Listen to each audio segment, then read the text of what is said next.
Bonjour à tous très chers fans de catch, ici Kozak. Money in the Bank, qu'est-ce que ça donne? De quoi ça cause Money in the Bank?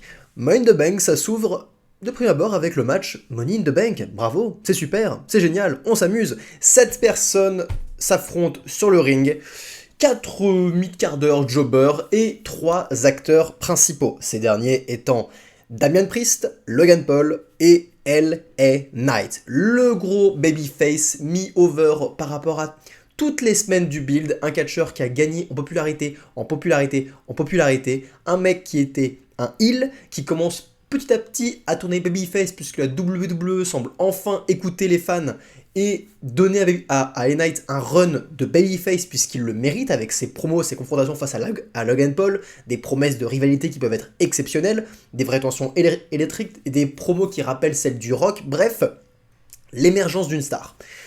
Logan Paul, quant à lui, est une star à côté, ce n'est pas un catcheur établi, mais il a fait ses preuves avec différents matchs, montrant qu'il pouvait catcher, construire de bonnes histoires sur un ring, et qui a une hit naturelle. Un bon méchant qui est facilement détestable. La tension avec lui et LA Knight était clairement le cœur de ce match Money in the Bank. Et d'autre côté, l'autre acteur principal, c'est aussi Damian Priest, qui est un excellent worker au fil d'un mois, qui a fait du très très bon travail dans la mid-card, au sein d'un groupe établi et très puissant, plutôt dominant. Damian Priest, c'est un catcheur que j'aime beaucoup, très charismatique, mais selon moi, qui ne pouvait pas gagner ce match Money in the Bank au vu de la compétition et au vu de soit la hit extrêmement simple avec un Logan Paul dominant, vainqueur, ou un LA Knight avec une hype énorme et un mec qui est over comme pas possible et la création d'une nouvelle star. Avant de parler du résultat, on va parler du match, qui est un match Money in the Bank tout à fait classique, sympathique. On va pas se mentir, c'est que les 4 jobbers, Ricochet, Shinsuke Nakamura, Santos Escobar et c'est qui le dernier déjà, Butch qui vient de la région, eux ils ont servi à faire les petits spots, Money in the Bank, les prises un peu exceptionnelles, mais il n'y avait pas vraiment d'enjeu. Quand LA Knight portait un coup de poing, la foule popait bien plus quand Ricochet faisait un 450 sur les deux mecs sur l'échelle, bref. Eux ils étaient obligés de prendre des risques pas possibles pour susciter des réactions, alors que LA Knight et Logan Paul, il suffisait d'un coup de poing pour soulever la foule. Donc, on voit la différence de construction et de star power à ce niveau-là. Ces mecs-là ont moins besoin de prendre des risques abusés plutôt que ces jobbers comme Ricochet, Nakamura, qui ont eu le rôle un peu ingrat de ce match, étant donné en plus qu'ils n'ont aucune chance de le remporter, soyons honnêtes. Le match du coup est sympathique, on va surtout retenir effectivement les confrontations entre Logan Paul et LA Knight comme je l'ai mentionné, c'est ces moments-là qui faisaient réagir et soulever la foule le plus possible, les 2-3 tentatives de chokeslam et de prise de Damian Priest qui étaient toujours extrêmement percutantes, mais je veux aussi retenir le match pour un spot que j'ai détesté, mais vraiment détesté, qui m'a rappelé les pires moments de la AEW. Ce moment où on a LA Knight sur l'échelle, qui est en bas de l'échelle, pardon, et ceux qui sont au sommet, c'est Ricochet et Logan Paul. LA Knight va pousser l'échelle. Il faut savoir qu'à l'extérieur du ring, à ce moment-là, 2 tables sont placées à l'extérieur du ring. LA Knight pousse donc l'échelle. Logan Paul et Ricochet, pour rendre le spot un peu unique, ne doivent pas tomber sur les tables, doivent se réceptionner sur les cordes du ring. Donc les cordes sont extrêmement, c'est casse-gueule quoi, c'est pas du tout solide, ça bouge. Ils doivent se réceptionner dessus, garder leur équilibre, se replacer en position de suplex et se rebalancer pour aller se fracasser la gueule sur les tables.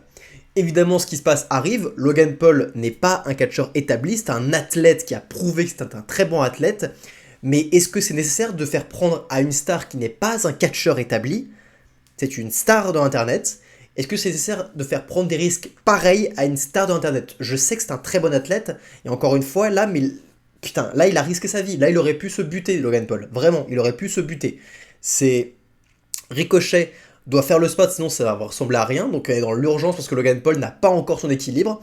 Ricochet fait le spot, Ricochet se réceptionne bien sur la table, mais Logan Paul tombe la tête la première sur la table. Il se fracasse la tête sur la table. C'est avec ce genre de conneries qu'on peut se casser la nuque et se buter. Et encore une fois, je rappelle que ce n'est pas un catcheur. Donc tout ce qui est entraînement de réception, etc., il l'a peut-être moins que n'importe quel catcheur du business qui est habitué à faire des matchs à haut risque comme ça. Logan Paul n'avait encore jamais fait de match à haut risque à ce point. C'était une première, et le mec vient de se réceptionner sur la tête sur une table. Donc tous les arbitres étaient affolés, c'était tous sur lui à la fin, tu m'étonnes. Ça, ce segment-là était inutile. Comme je vous le dis, Logan Paul suscite des réactions avec un coup de poing. Le moment où il fait un coup de poing pour mettre KO, je crois que c'était Butch, puis il met un coup de poing pour mettre KO Nakamura ou Ricochet, je sais plus. Ce simple coup de poing soulève la foule. La simple présence d'LA Knight ensuite soulève la foule. Pourquoi faire prendre à Logan Paul des risques pareils? Ce spot-là, il faut le réserver pour Ricochet, évidemment, qui est très très talentueux, et je sais pas, quelqu'un comme Butch, par exemple. Et vu que Butch est le mec, c'est le héros du peuple, c'est Butch qui fait la prise sur Ricochet, par exemple. C'était très maladroit et très risqué de la part de WWE, et j'ai détesté ce passage-là. Ça m'a pas fait popper pour un sou, j'ai juste été en mode mais putain, bande de cons quand j'ai vu le spot. Vraiment, juste bande de cons. Le but, c'est pas qu'ils se butent, les mecs. Hein. Mais bref. La fin du match, c'est la fin qu'on attend tous. Logan Paul est donc out. Les deux acteurs principaux sont Damian Priest, le nouvel antagoniste, et LA Knight. Et la fin, évidemment, les concerne tous les deux. LA Knight est au sommet de l'échelle, la foule est pop, pop, pop. Il est en train de décrocher la manette, mais Damian Priest le chope pour un choc slam. LA Knight se défend, la foule y croit, j'y crois aussi. Jusqu'à que Damian Priest arrive à envoyer LA Knight, à l'envoyer valser à travers sur le ring. Il regrimpe l'échelle, il n'y a plus personne, et LA Knight remporte la manette Money in the Bank. Et encore une fois, c'est comme lorsque je vous parlais de mes prédictions et de ce que je pensais de la carte de ce show, c'est Damian Priest, honnêtement, de ces 7 catcheurs, c'est mon deuxième catcheur préféré de ces 7 mecs. J'arrête pas de dire et saluer son travail, c'est un excellent worker, et je le redis encore. Damian Priest est un très très très bon travailleur, un très bon catcheur. Et il a du charisme, et il a une aura, et il a une promo, et il a un full package aussi, Damian Priest. Et dans d'autres circonstances, avec un LA Knight moins over, évidemment que la mallette aurait dû aller à Damian Priest. Évidemment, dans d'autres circonstances, oui, Damian Priest 100%. Mais là, au fil des derniers mois, ce qui se passait pour moi, c'était énorme. Ce qui se passait avec LA Knight, c'était spécial, et c'était rare, extrêmement rare. Des mois où le mec est devenu over, sans que la WWE fasse quoi que ce soit. Le mec, juste avec son charisme, juste avec sa gueule, juste avec ses promos, il s'est mis over tout seul. Et la WWE n'a rien fait pour l'aider. Et au contraire, comme je disais, elle a tout fait pour l'enterrer. Des matchs perdus via roll-up, des combats contre des jobbers perdus. Je me rappelle qu'il avait affronté Santos Escobar, il a perdu en 2 minutes, genre. Enfin, beaucoup de choses qui ont été faites pour atténuer sa hype. Ça ne faisait rien. LA Knight était toujours over.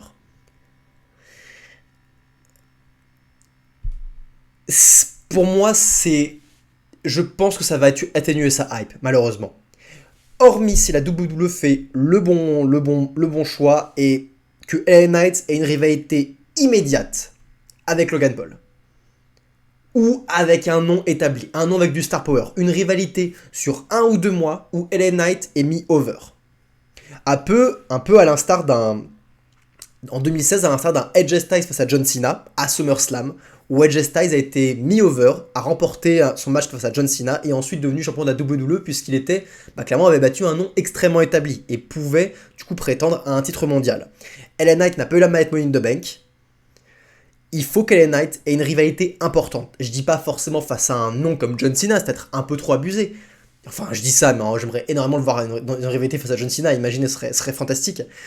Mais LA Knight face à un nom avec du star power. Et Logan Paul, pour moi, c'est la position parfaite. Ils viennent de s'affronter dans un Money in the Bank. La confrontation est toujours électrique. Si Logan Paul n'est pas archi blessé à cause de ce bump, moi je dis il faut foncer. Il faut foncer. Il faut donner un truc à LA Knight maintenant. Il faut qu'LA Knight gagne. C'est hyper important. Parce que s'il perd sa prochaine rivalité ou si son nom n'est pas assez suffisamment utilisé lors des 2 prochains mois, croyez-moi, c'est terminé. C'est maintenant. Il a perdu, la WWE préféré créer la surprise, j'imagine. Ils font toujours ça, et on va en reparler pour la suite du show. J'ai déjà été spoilé pour la plupart des résultats. Et j'ai pas encore vu les matchs, je vais les voir à l'instant. Mais je suis pas ravi de pas mal de résultats et je vais voir comment ça se passe. Mais ils aiment créer la surprise et créer machin et je comprends pas les décisions parfois. En tout cas, voilà mon avis pour ce Money in the Bank. Match suivant. C'était quoi cette catastrophe? Shayna Baszler et Ronda Rousey défendent leur titre par équipe féminin face à Raquel Rodriguez et Liv Morgan. Le retour de Liv Morgan qui était blessée, qui était blessée à l'épaule. Le retour enfin en pay-per-view. Pour prendre sa revanche, c'était les anciennes détentrices des titres avant que Ronda et Shayna leur prennent. Bon, le match est pas mauvais. Le match est même très sympa. Le match est bien ça dans son ensemble. Le principe du match, c'est que les heals sont extrêmement dominatrices et font beaucoup de prises de soumission pour blesser Liv Morgan, qui est justement a toujours des restes au niveau de sa blessure, et Liv Morgan a très bien vendu son épaule tout au long du match, ses cris étaient assez douloureux, etc. Le but, c'est qu'elle fasse des hot tags à Raquel Rodriguez pour qu'elle recline le terrain, mais les heals vont réussir à reprendre l'avantage en reprofitant de la blessure de Liv Morgan. Bref, une bonne histoire. Une bonne histoire dans le ring, là-dessus, il y a aucun souci, les femmes ont fait un bon travail. Mais est-ce que Vince est de retour à la création, à la prise décision artistique, parce que ça ne ressemble pas à Triple H? C'est quoi ce final sorti du cul, quoi? C'est quoi ce final sorti du cul d'un vieux sénile, là? C'était quoi ce... Le but c'est de surprendre. Le but c'est de surprendre, oui, bah là je suis surpris, mais je suis surpris par la nullité du produit, là. Vraiment, c'est... Qu'est-ce qui vient de se passer, quoi? Donc... Ronda Rousey, Shayna Baszler, pourquoi ça marchait bien? Ça marchait bien puisque c'est une équipe de heel avec du star power. Ronda Rousey, gros nom de la MMA. Certes, elle n'est pas vraiment appréciée par les fans, mais tant mieux. C'est une heel. Elle est fait équipe avec Shayna Baszler qui a toujours été une heel et qui fonctionne très bien en tant que heel.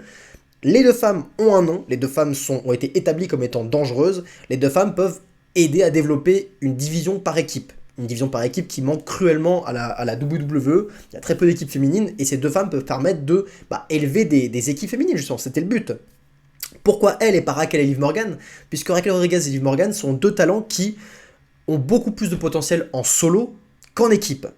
Liv Morgan dans la mid-card, en babyface dans la mid-card, très très bien, pour être une péripétie, pour élever des heals ou pour battre des petits heals aussi, pourquoi pas, ça peut être intéressant. Liv Morgan contre Zoe Stark par exemple, ou Liv Morgan contre... je sais pas moi, Nia Jax, si elle revient. Bref, pas mal. Et Raquel Rodriguez qui a énormément de potentiel en tant que heal monstrueuse. Une heal qui peut être un monstre de puissance, pas de promo, juste j'arrive sur le ring et j'étale mes adversaires. Du potentiel là-dedans. Ça fait, je sais pas combien de mois que la WWE les met en équipe. C'était une équipe qui a été faite un peu comme ça, sur un coup de tête. Et c'est une équipe qui a jamais eu une bonne chimie, parce que elles ont rien en commun, Raquel Rodriguez et Liv Morgan. Au contraire, même quand elles sont ensemble, ça devient juste des prototypes de catcheuses sans personnalité, à savoir, je suis content d'être là, je souris, et moi je fais la pupute, et moi je fais... Elles sont pas... elles sont pas intéressantes, vraiment pas intéressantes, elles n'ont jamais été intéressantes en équipe. Qu'est-ce qui se passe pendant le match? Ronda Rousey fait le tag. Ronda Rousey qui a arboré un magnifique M sur son front. Ronda Rousey est fan de DBZ, c'est validé. Ronda Rousey a fait le tag et sur le ring, elle est prête à casser la gueule de Liv Morgan qui est sans défense. Vraiment, les heals ont été dominantes et ont été supérieures. Et là, Shayna Baszler, sans aucune raison, va se mettre à agresser Ronda Rousey, à lui caler son slipper.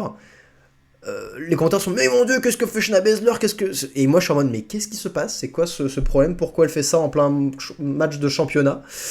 Donc, Shayna Baszler pète un câble, crise de la quarantaine, tout ça, j'imagine. Elle met un slipper sur Ronda Rousey qui reste complètement pantoise, pour voler des mots à un youtubeur célèbre. Pantoise sur le ring. Liv Morgan ne sait pas où se mettre, elle est en mode d'aller choquer la situation. Raquel Rodriguez, du coup, elles sont à 2 contre 1, elles étalent Ronda Rousey, qui est toujours détestée. Ronda Rousey se fait carrément bolos par Shayna Baszler. La foule devrait être censée, j'imagine, la prendre en pitié, Ronda Rousey, mais la foule acclame plutôt Shayna Baszler pour son acte, parce que personne n'aime Ronda Rousey. Les Faces l'emportent de manière injuste. Liv Morgan et Raquel Rodriguez remportent le match. Les Babyface combatifs qu'on est censé soutenir, remportent le match à 2 contre 1 face à une injustice sans nom. Et clairement, une rivalité s'installe entre Ronda Rousey et Shayna Baszler qui sont 2 heels. Et si la WWE essaye d'intégrer soit Ronda, soit Shayna en tant que babyface, ça ne va pas marcher. Ça ne marchera pas. Je ne comprends pas cette décision. Et qu'on soit pas d'accord, moi je suis très content de revoir Shayna Baszler en solo en tant que heel. Mais parce que c'est une de mes catcheuses préférées à l'époque, son règne de championne NXT, j'aimais énormément Shayna Baszler à cette époque-là. Quand elle a intégré le main roster pour confronter Becky Lynch, je voyais vraiment une vraie promesse en Shayna Baszler. La WWE n'a pas capitalisé dessus, et depuis ce jour-là, Shayna Baszler n'est plus utilisée à sa juste valeur, je trouve, par rapport à l'aura qu'elle dégage. Mais il n'y a rien qui va. Il n'y a rien qui va. Les babyface l'emportent de manière lâche. La heel se fait un peu trahir de manière très injuste et la foule acclame le geste. Les rivalités qui se construisent, Liv Morgan et Raquel Rodriguez n'ont personne en face d'elle. Shayna Baszler contre Ronda Rousey, je n'ai pas envie de voir ça puisque je ne vois pas l'intérêt, c'est un heel contre un heel. Non, non, pour moi c'est un gros non ce match. Un énorme non. Voilà. Et le match suivant, c'est le championnat intercontinental qui est défendu. Gunther défend face à Matt Riddle, bro. Bon, évidemment. Construction de ce match, plutôt sympa. Imperium contre Sami Zayn, Kevin Owens et Matt Riddle.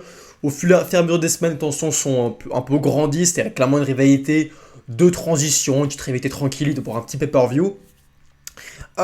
Mais Gunther, j'aime énormément tous ces matchs. Le mec ajoute un réel pas possible. La puissance de ses impacts est monumentale à chaque fois. C'est vraiment un excellent catcheur. Gunther, un des meilleurs du moment, sans conteste.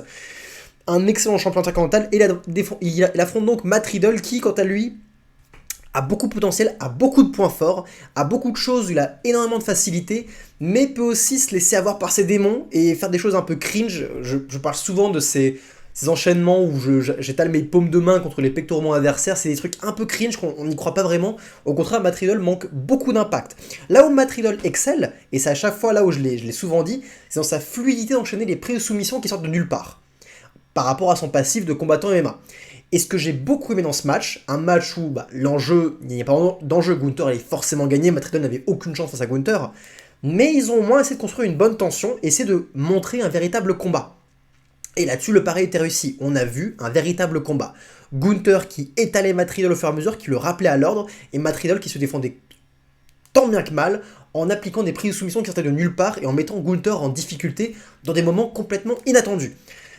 Là-dessus, c'était génial, c'était un bon petit match de catch du coup, avec beaucoup de réalisme et beaucoup d'impact, et de tension, et de selling de la part de Matt Riddle, qui était blessé au pied, et à la fin du match, j'ai trouvé génial. La fin du match est extrêmement simple, c'est Gunther fait un powerbomb, Gunther commence à frapper le pied de Matt Riddle qui est blessé, Matt Riddle hurle à chaque coup de paume de la part de Gunther. Gunther chope la jambe de Matt Riddle, commence à la tordre à l'endroit où il est blessé. Matt Riddle hurle comme pas possible. Et il n'est pas là à résister pendant 1 minute. C'est un mi-quart d'heure. Il hurle, il a trop mal et il est forcé d'abandonner. Et Matt Riddle a extrêmement bien vendu la chose, son cri était très réaliste. Gunther l'emporte de manière totalement dominante, logique. Mais ce que j'ai aimé, c'était que c'est un match court, qui a encore une fois renforcé la dangerosité de Gunther. Matt Riddle a fait un très bon travail pour élever Gunther, sans pour autant se faire descendre. Il a montré ce qu'il pouvait faire et dans les domaines dans lesquels il pouvait exceller. C'était un bon match de catch, simple, efficace, brutal. Et la suite du match, c'est que après Drew McIntyre va faire son retour, le psychopathe écossais, le guerrier écossais, Drew McIntyre, un de mes catcheurs préférés aussi, va faire sa revenue. Alors, ça fait longtemps que Drew ne dégage plus autant de hype qu'il en avait à l'époque. Ses instants, son prime, c'est clairement lorsqu'il était champion de la WWE qu'il avait battu pour Brock Lesnar, il était à son prime là. Il dégageait une hype assez fantastique. Là, on est loin de ce Drew McIntyre là. Mais Drew McIntyre face à Gunther, parce qu'il va donc défier Gunther à la fin, il va lui faire un coup de boule suivi d'un Claymore Kick. Ça va être un bon match. Il faut construire la chose. Drew McIntyre est clairement enfin une véritable menace pour Gunther. On peut avoir un excellent match de catch. Est-ce qu'il est encore temps de faire perdre Gunther? C'est là la question. Gunther va forcément devoir perdre à un moment donné parce que Gunther mériterait d'avoir toute l'attention sur un championnat mondial. Gunther devrait, à l'heure actuelle, défier des gars comme Cody Rhodes, des gars comme Seth Rollins, des gars comme Brock Lesnar ou Roman Reigns. Gunther devrait être dans ce même état d'esprit. Il est toujours dans la mid-card pour le championnat intercontinental. Peut-être qu'il serait temps que son règne se termine. Drew McIntyre est un excellent prétendant. Est-ce que c'est le meilleur? Je n'en sais rien à l'heure actuelle. Mais en tout cas, ce qui est sûr, c'est qu'on va avoir un excellent match de catch entre les deux, Drew McIntyre et Gunther, quelle que soit l'issue de ce combat. Bon, en vérité, si Drew McIntyre perd face à Gunther, c'est vraiment fini pour Drew McIntyre qui n'a déjà plus vraiment de hype. Et si en plus il enchaîne une défaite contre Gunther, ça ne va pas aider. Excusez-moi pour ce latage de poubelle que je viens de faire. Bref, une belle promesse et un bon match de catch, c'était sympa. Et la suite, c'est Cody Rhodes, le cauchemar américain qui affronte Dominic Mysterio. Un match que j'attendais parce que j'aime tellement les deux lutteurs. Cody Rhodes, c'est clairement le meilleur babyface à l'heure actuelle dans le business. Quant à Dominic Mysterio, c'est la meilleure représentation du heel poule mouillé à l'heure actuelle. Le heel qui n'a rien pour lui, le heel qui a une sale gueule, le heel qui se fait huer comme pas possible, le heel qui est lâche, le heel qui a du mal à se battre. C'est la parfaite représentation de ça, le heel qui ne peut pas gagner sans de l'aide ou sans tricher. Dominic Mysterio fait un excellent travail et est l'incarnation en 2023 du heel poule mouillé. Et bah, honnêtement, en fait, bon, ce match est ce qu'il est, ce match est simple, ce match n'aurait pas dû être autre chose, il était très bien en l'état, et j'ai passé un très bon moment. La foule acclamait comme pas possible Cody Rhodes, la foule huait comme pas possible Dominic Mysterio, évidemment Dominic, malgré toute la triche et l'aide de Rhea Ripley, ne peut pas battre le nouveau John Cena de la fédération, ce n'est pas possible, c'est normal, c'est logique. Mais vous m'aurez dit, il y a un an, que Dominic Mysterio, dans une année, allait avoir un match de pay-per-view en 1v1 contre la star babyface du moment, mais je vous aurais dit, non, impossible, c'est impossible. Putain, encore une fois, c'est juste... Ce match, c'est la preuve que Dominic Mysterio a tellement réussi. Malgré lui, quelque part, parce que le mec, il se fait huer sans rien faire, je veux dire, c'est son aura, c'est ce qu'il représente, c'est sa gueule, c'est... Je sais pas, on a envie de le huer, ce mec, je comprends. Moi aussi, j'étais dans l'arène avec les fans, je huerais aussi Dominic Mysterio, parce que ça me ferait mourir de rire. Malgré lui, Dominic Mysterio est devenu un top heel dans son domaine. Pas un badass heel, pas un heel comme Rhea Ripley ou comme Roman Reigns. Un heel poule mouillé. Un heel qu'on a envie de détester. Un heel qu'on aime détester. Le mec a eu un match de pay-per-view contre Cody Rhodes. Je trouve ça lunaire. Je trouve ça lunaire, mais je trouve ça trop bien. Je trouve ça trop bien pour sa carrière et il doit être tellement heureux. Et Rey Mysterio doit être tellement fier de son fils aussi, quelque part. Il a réussi. Peut-être pas là où il l'espérait, peut-être pas de la manière qu'il l'espérait, mais son fils a réussi. Dominic Mysterio a réussi à un très très très jeune âge. Bravo à lui, bravo à Cody pour ce match qui était jubilatoire. C'était juste un match jubilatoire, un petit match de transition. Cody Rhodes a gagné, évidemment. Cody Rhodes doit continuer à avoir des victoires pour son dernier match face à Brock Lesnar. Et ensuite, retourner voir Roman Reigns. Parce qu'il serait temps, parce que Roman Reigns n'a pas de programme depuis beaucoup de temps. Hormis ses programmes familiaux, mais il n'a pas de programme pour son titre depuis trop de temps. Et il n'en aura pas tant que Cody Rhodes ne sera pas revenu, parce qu'il n'y a personne à part Cody pour battre Roman Reigns. Donc bref, chouette match de catch. Très jubilatoire comme d'habitude avec Dominic Mysterio. Et puis là, il y a John Cena qui arrive pour annoncer oh, ce serait bien qu'il y ait WrestleMania à Londres. Sans pression, comme ça. La foule a explosé. John Cena déjà revient, ça fait réagir la foule, c'était pas du tout attendu, la musique de John Cena qui arrive, la pop est monumentale. Et le mec débarque pour annoncer qu'il y aurait potentiellement WrestleMania à Londres. Et bah, si c'est le cas un jour, et ben on va prendre des billets, hein, on va prendre des billets pour aller voir WrestleMania, parce que là, à Londres, oh my god, ça peut être exceptionnel. Bref, une très belle annonce. Grayson Waller, le mec qui parle mieux qu'il ne catch, parce qu'on ne l'a jamais vu catcher, c'est ça la blague, arrive pour commencer à confronter John Cena, à faire un peu une promo. Je l'ai à peine écouté parce que j'en ai rien à foutre. Juste vu qu'à la fin, il a commencé à frapper John Cena. De la hit, John Cena revient, lui pète la gueule. Bon, bah, Grayson Waller a fait un taf de jobber. Fin du segment. C'est cool, on aura WrestleMania à Londres un jour. Ce serait bien, ce serait très très bien. Et c'est maintenant l'heure du match Money in the Bank féminin. C'était bien. C'était un bon match. C'était un bon match. Je vais pas aller trop loin là-dedans. Si vous avez vu mes pronostics, je trouvais qu'une victoire de Io Sky serait le plus logique, étant donné de toutes les storylines qui se passent actuellement, que Io Sky a vraiment mérité la mettre Money in the Bank et avoir un titre de championnat, étant donné que je trouve que c'est une version améliorée d'Asuka quelque part. Et Io Sky, je trouve que c'est une meilleure lutteuse en tout point à Asuka, et qu'elle méritait bien plus que ces dernières, et que la rivalité entre les deux pourrait même me faire apprécier Asuka, parce que je trouverais que la rivalité aurait du sens, aurait du passif, bref, que ce serait une bonne rivalité. Mais il y avait une flopée de personnes dans le match. Il y avait aussi Becky Lynch avec du star power, on avait Trish Stratus qui a beaucoup de hits à l'heure actuelle, Zoe Stark qui est un peu l'arbine de Trish Stratus, mais qui a beaucoup de potentiel pour le futur. Bref, une flopée de noms qui donnait quand même envie de voir ce match, et on pensait que tout pouvait arriver quelque part. Le match était à la hauteur, l'histoire du match était, contrairement au match masculin, où on avait clairement 3 passages principaux et plusieurs jobbers. Là, je trouve qu'on a plutôt une jobbeuse et une AVA qui a fait les spots un peu impressionnants, enfin impressionnants entre guillemets, qui a fait quelques spots assez grandiloquents. Mais l'histoire était plus entre Becky Lynch en solo face à deux équipes, l'équipe de Trish Stratus et de Zoe Stark et l'équipe de Bayley et de Io Sky. Trish Stratus et Zoe Stark sont liés comme les doigts de la main, elles feront tout pour aider et Zoe Stark fera tout pour que Trish Stratus ait la mallette. Par contre, pour l'équipe Bayley et Io Sky, c'est là où le bas blesse, c'est là où il y a plus de tension, on sent qu'elles sont moins liées et on sent que l'une et l'autre peuvent se trahir à tout instant. Et c'est là où tout va se passer, alors qu'on a beaucoup de choses qui se passent entre Becky Lynch, Trish Stratus et Zoe Stark qui est assez divertissante.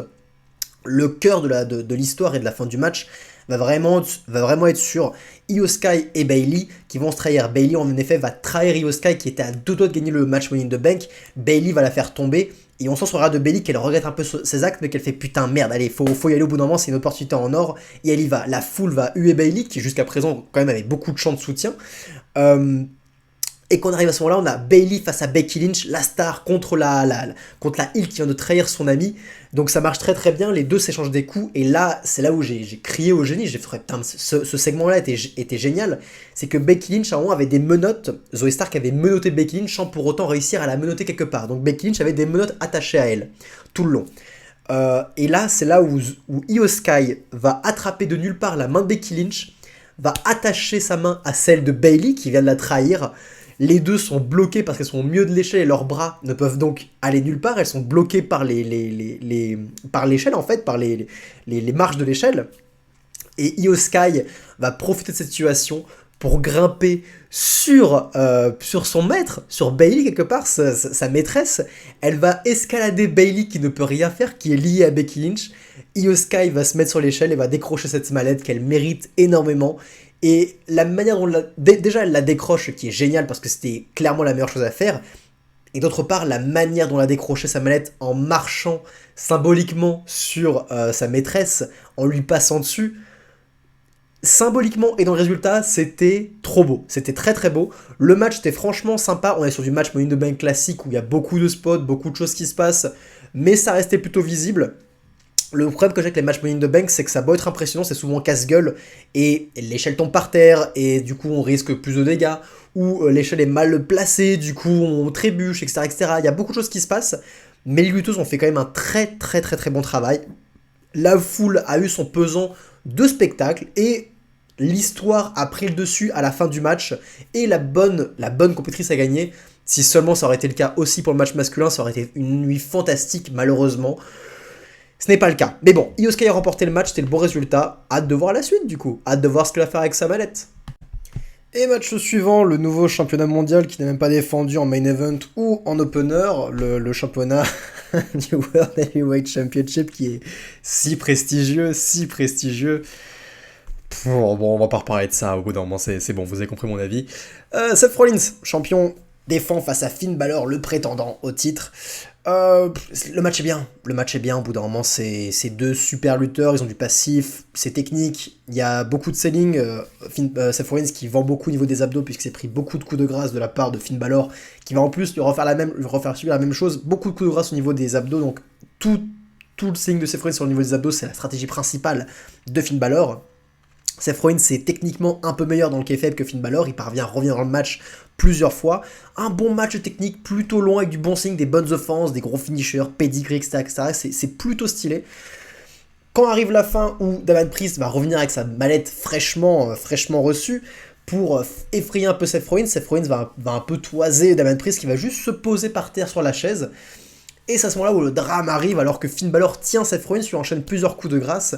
Il est prêt à faire un ultime coup de grâce à Seth Rollins dans le ring, mais Damian Priest se relève. Finn Balor est en mode qu'est-ce que tu fais là gros, qu'est-ce que tu fais? Damian Priest en mode je sais pas trop quoi faire, mais du coup Finn Balor est distrait, il fait son coup de grâce que Seth Rollins parvient à esquiver. Seth Rollins curb tombé 1, 2, 3. Damian Priest et Seth Rollins se font alors une baston de regard. Ça méritait vraiment ça que LA Knight il perd le match Money in the Bank. Parce que oui, c'est intéressant, Damian Priest avait dans le Judgment Day, cette tension face à Finn Balor, c'est intéressant, mais est-ce que vraiment ça valait le coup pour que LA Knight ne gagne pas ce match et qu'on ait plutôt des tensions entre Logan Paul, LA Knight, face aux plutôt prétendants, potentiellement que LA Knight commence à toiser Roman Reigns aussi, vraiment c'est vraiment plus intéressant que ça. Je suis pas sûr, je pense qu'on est quand même passé à côté de quelque chose, hein. C'est intéressant, mais je m'en fous un peu, à vrai dire. Je trouve ça... Finn Balor, je suis pas le plus grand fan de Finn Balor, je trouve que c'est un bon catcheur, mais il ne m'anime pas vraiment. Damien Priest c'est un très bon worker, mais pareil, il ne m'anime pas vraiment. Enfin, vous voyez ce que je veux dire, c'est... Et Seth Rollins, c'est pareil, c'est un excellent catcheur, vraiment, je le place même un petit peu au-dessus quand même, un excellent catcheur, mais il ne m'anime pas non plus, et est-ce que tout ça méritait vraiment la manette Money in the Bank et les tensions qu'on va avoir? Je ne sais pas, bon match, mais pas passionnant pour un sou. Ok, je ne vois le main event, je sais pas si on va être d'accord, je pense que beaucoup de gens ont trouvé que ce match était le meilleur de la soirée. Ouah, j'ai rien compris. J'ai rien compris aux décisions qui ont été prises. Je ne pige pas. Je ne. Ok, j'avais dit que. J'avais dit que tout était tellement bien écrit depuis le début. Tous les personnages étaient si bien développés que quoi qu'il se passe, ils pourront rebondir et ils pourront. Voilà, ils pourront aller plus loin, ce sera forcément bien. Je pense que ce qui s'est passé ce soir lors de ce main event de Money in the Bank dépasse l'histoire de la Bloodline et ce qu'ils ont décidé de faire va impacter des choses qui n'ont rien à voir avec la Bloodline, mais le futur de la WWE est pas dans le bon sens, si vous voulez mon avis. On va revenir dans le détail plus tard, mais j'ai pas été fan de ce match, pour être honnête, j'ai pas été fan de ce match et j'ai surtout pas été fan de ce final. Vraiment pas. Je dis pas que ce match était nul, au contraire, il était même plutôt divertissant. Il y avait les mimiques, les faciès de Solo, de Roman et des Usos étaient incroyables. Les quatre ont livré un florilège d'émotions qui était on fire, qui était très très bien. Alors pas se mentir là-dessus, ce sont 4 des meilleurs à ce niveau-là, bien sûr. Et Paul Heyman aux abords du ring est toujours aussi bon. Et la foule a participé grandement à la qualité de ce match. La foule était à fond, elle était on fire comme pas possible. Voilà, là j'ai resté tout ce qui était très positif pour le match, et beaucoup de fans, beaucoup de combos qui vont avoir lieu pour le match sont aussi très très bons. Mais, on va maintenant parler de tout ce que je trouvais négatif par moment. Commençons par le simple, c'était trop long. Quand j'ai vu que le show, que j'avais fini de mater le match World Heavyweight et que t'arrivais aux 3 heures de show, je me suis fait, ok, bon, ils vont faire un petit match de 20 minutes pour terminer. Putain, il reste encore 40 minutes de show que les entrées. Je crois que le match a duré entre 20 et 30 minutes. Et on se rapprochait de la durée du show Forbidden Door. C'est trop long. C'est trop long et les catcheurs, ils ont beau être aussi talentueux que pas possible. Arriver dans le main event, avoir déjà bouffé 3 heures de show, être un peu fatigué de voir ça et de voir des mecs qui prennent beaucoup leur temps, c'est un petit peu gavant. Et je vais pas vous mentir, j'ai passé 2-3 moments du match. Je savais que de toute façon, ce match-là, le plus gros arriverait à la fin. J'ai radé le début, j'ai un peu passé le milieu pour arriver à la fin. Et j'étais pas tout le temps hyper concentré, j'étais un peu sur mon portable, etc. Voilà, déjà pour moi, c'est un défaut, c'est que c'était trop long. Vraiment trop long. Si vous vouliez faire un match aussi long, il fallait enlever un match de la soirée ou raccourcir d'autres matchs. On s'est quand même tapé 2 matchs Money in the Bank, des matchs un peu éprouvants. On vient de voir Seth Rollins contre Finn Balor qui était quand même un petit peu long aussi, un petit peu technique, bref. On a vu beaucoup de matchs. Et LA Knight n'a pas remporté la mallette, du coup, on n'est pas aussi over, la hype n'est plus à son niveau, on est même un peu déçu, bref. Là-dessus, pour moi, gros défaut. Le match est trop long. Deuxième point négatif, j'ai l'impression de voir un match de AEW par moment. Et surtout au niveau de la fin, au niveau du final, au niveau des offenses finales, quand je vois cette série de Solo Sikoa essaye de splasher Jimmy Uso extérieur du ring sur la table des commentateurs, il se rate, ok, très très bien à ce niveau-là, mais Jey Uso arrive, fait un super kick sur Roman directement fait un Superman Punch sur Jey directement refait un super kick sur Roman, et Roman directement fait un spear sur Jey. C'est quoi cette merde, c'est quoi cette daube là, les gars ils ne vendent plus rien, ça y est, c'est la fin, on fait du slip, Superman Punch, super kick, spear, on ne vend absolument plus rien, et Jey Uso en plus va kick out du spear, d'un spear. En sachant qu'avant ça, il avait déjà kick-out d'un Sauman Spike et d'un Spear combiné. Les Usos ont été bookés trop fort, vraiment trop fort. C'est les Usos, c'est pas Cody Rhodes, c'est pas Brock Lesnar, c'est pas des main eventers, c'est les Usos. Oui, ils ont de la sympathie, oui, ils ont de l'histoire et ils ont une raison dans la backstory d'être un peu plus envieux et d'être un peu plus motivé et d'être un peu plus indestructible face à Roman Reigns. Ils en veulent vraiment Roman, ils veulent vraiment gagner le match. Là-dessus, je comprends, il n'y a pas de problème. Mais les gars, au bout d'un moment, c'est Roman Reigns, c'est la superstar de la compagnie, c'est le mec le plus dangereux de la compagnie dans le kayfabe. Deux Spears, on ne kick out pas au bout d'un moment. On ne kick out pas. Tout simplement. Ils sont allés trop loin dans le côté indie. Vraiment, trop loin, pas assez de selling, vraiment pas assez, pas assez, pas assez. C'était un peu n'importe quoi à la fin. Mais surtout, là où je vais avoir mon gros coup de gueule, si vous voulez faire gagner les Usos, il n'y a pas de problème. Comme je vous l'ai dit, le résultat, j'étais OK pour n'importe quel résultat. Mais que Roman subisse son premier tombé depuis le début de son règne, il n'a pas subi un tombé depuis plus de 3 ans, Roman Reigns.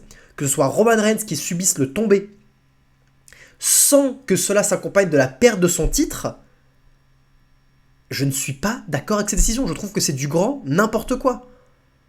Roman Reigns n'aurait pas dû subir le tombé.